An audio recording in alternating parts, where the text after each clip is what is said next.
I keep telling motherfuckers, man, you ain't gonna always be right when you putting up content, man.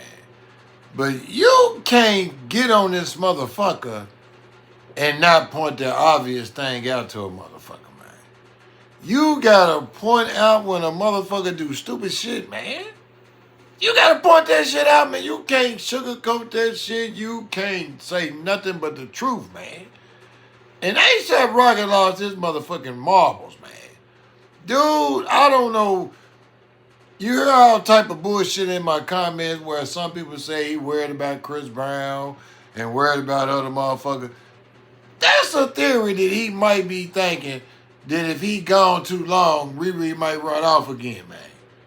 But then other people say, well, he's been to jail, he done this.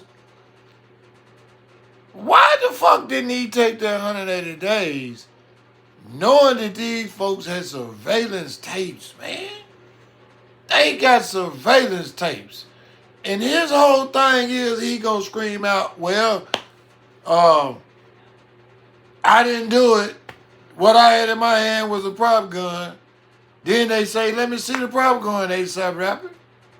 Then he said, we threw it away. We didn't know we were going to have it in court.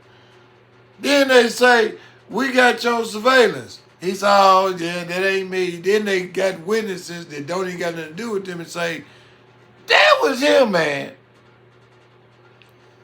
People sit here and they watch these trials with these celebrities and they think they know every motherfucking thing.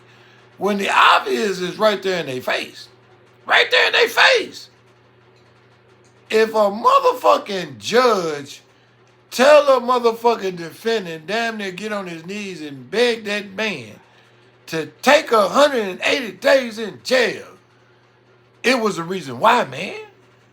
Because he didn't want that man to waste his talent sitting in no motherfucking penitentiary jail cell because he knew that motherfucker was guilty.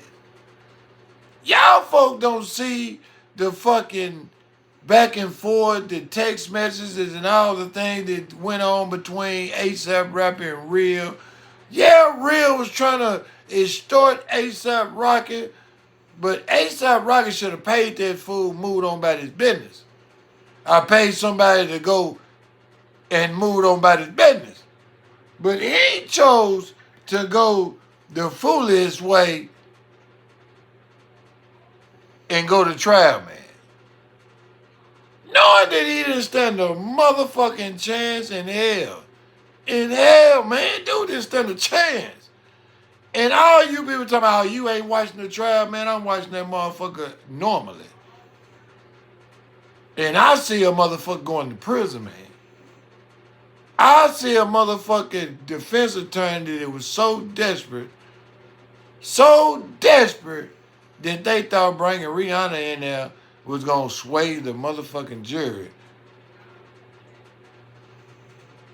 Somebody just don't love that boy, man.